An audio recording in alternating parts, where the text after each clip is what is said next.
Today, Andru Blackburn and I, Calla McNulty, will be discussing oppositional defiant disorder. A history of oppositional defiant disorder, or ODD.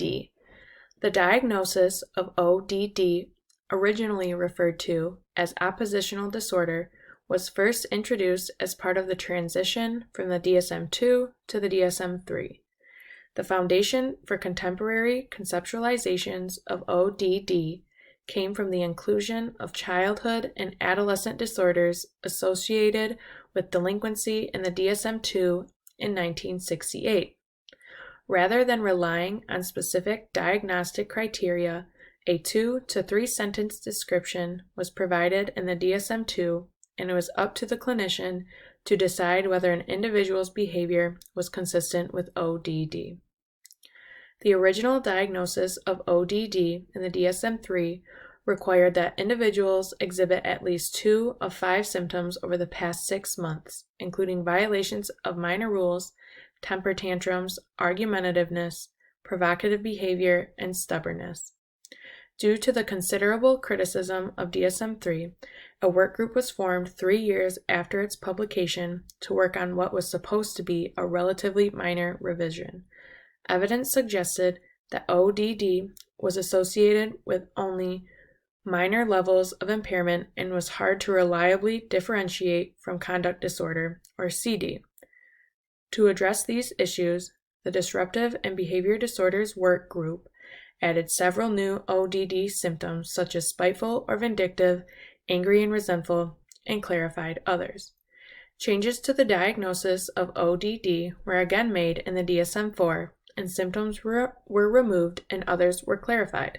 For example, the ODD symptom concerning swearing or using obscene language was eliminated due to mixed support for its clinical utility in distinguishing between ODD and CD. DSM-5 criteria. The disorder class is disruptive, impulse control, and conduct disorders. Criteria A. A pattern of angry, irritable mood, argumentative, defiant behavior, or vindictiveness lasting at least 6 months as evidenced by at least 4 symptoms of the following categories and exhibited during interaction with at least one individual who is not a sibling. Angry, irritable mood. Number 1, often loses temper. 2, is often touchy or easily annoyed. 3, is often angry and resentful. Argumentative and defiant behavior. 4, often argues with authority figures or for children and adolescents with adults. 5, often actively defies or refuses to comply with requests from authority figures or with rules. 6, often deliberately annoys others. 7, often blames others for his or her mistakes or misbehavior.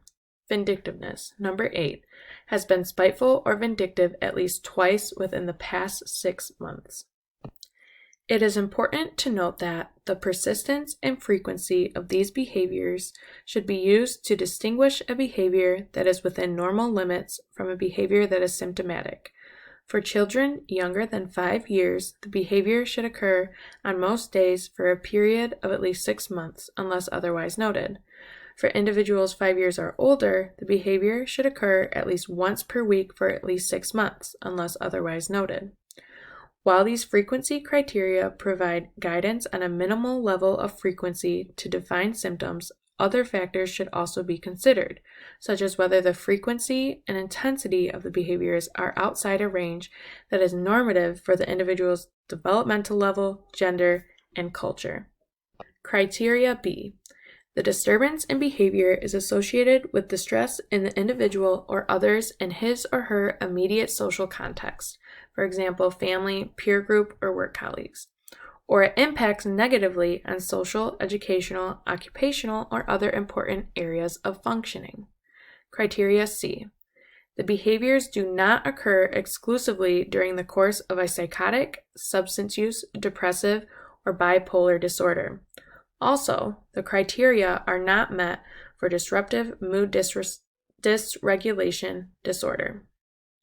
Specific current severity. Mild. Symptoms are confined to only one setting, the home, at school, at work, with peers. Moderate. Some symptoms are present in at least 2 settings. Severe.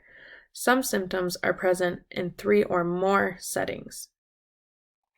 It is not uncommon for individuals with oppositional defiant disorder to show symptoms only at home and only with family members. However, the pervasiveness of the symptoms is an indicator of the severity of the disorder. The symptoms of oppositional defiant disorder can occur to some degree in individuals without this disorder.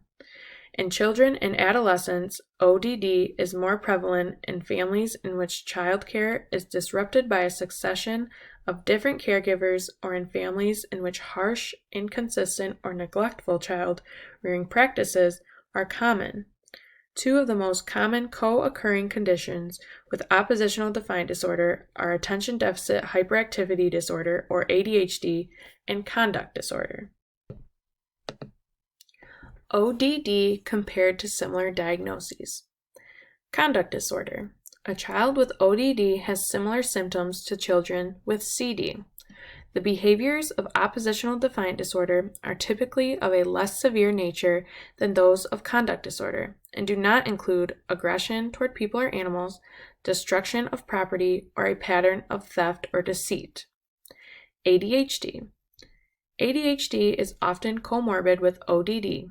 To make the additional diagnosis of ODD, it is important to determine that the individual's failure to conform to requests of others is not solely in situations that demand sustained effort and attention or demand that the individual sit still.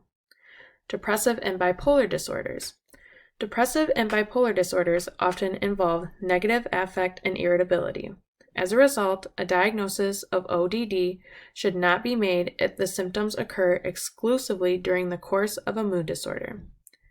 Disruption and dysregulation disorder. ODD shares with disruptive mood dysregulation disorder the symptoms of chronic negative mood and temper outbursts. However, the severity, frequency, and chronicity of temper outbursts are more severe in individuals with disruptive mood dysregulation disorder than in those with ODD. Other conditions and issues that could be mistaken for ODD. Anxiety. The child acts out when scared. They may not trust adults to understand or protect them. Autism. Coping with overwhelming sensory input is a challenge. I can't may be misinterpreted as I won't. Bullying victimization. Bullies may provoke the victim into acting out. Bullies may cover their tracks in front of adults. Learning disabilities. The child may not want to admit that they're struggling. Acting out can conceal fears about lessons. And trauma. The child may lose trust in adults, and outbursts may be related to anxiety. Here is our case example. Mary is a 4-year-old girl who was brought to the attention of the clinic because she recently started withholding her bowel movements. Along with this, she was becoming extremely defiant with her mother and was beginning to throw temper tantrums. She began to refuse to clean up her toys and also started to tell her mother what to do. Mary would tell her mother how long she can be on the phone, cook, watch TV, and go about her regular routine. Her mother had to start putting diapers on Mary again because she had been holding her bowels for so long that she would have episodes of leaking stool in her underwear during the day. Mary's behavior has continued to worsen over the course of the last 6 months, and so her mother decided to bring her to the clinic. Evidence-based intervention, play therapy. An evidence-based intervention with this diagnosis may include child-centered play therapy. Language development can lag behind the cognitive development of young children. Due to this, children may be more apt to communicate their awareness of the world through play. Child-centered play therapy is linked to the works of Carl Rogers and the development of his client-centered therapy, otherwise known as the person-centered therapy approach. The person-centered, or with children, child-centered approach makes no effort to control or change the child and is based on the theory that the child's behavior is at all times caused by the drive for complete self-realization. This evidence-based approach can be utilized by allowing Mary to have completely unregulated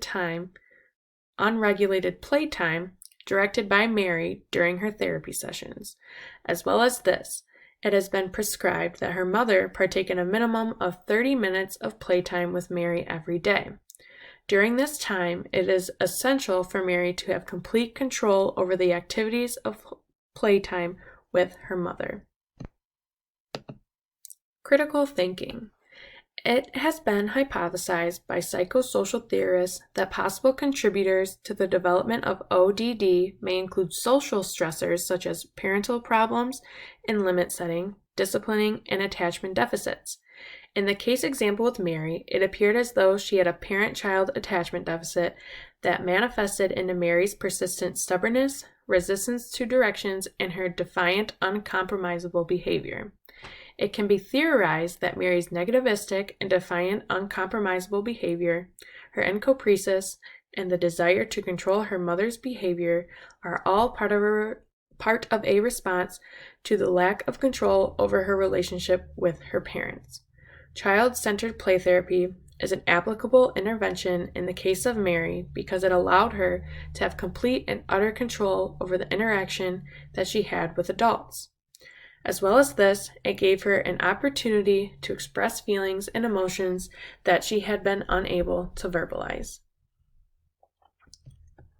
That concludes our presentation.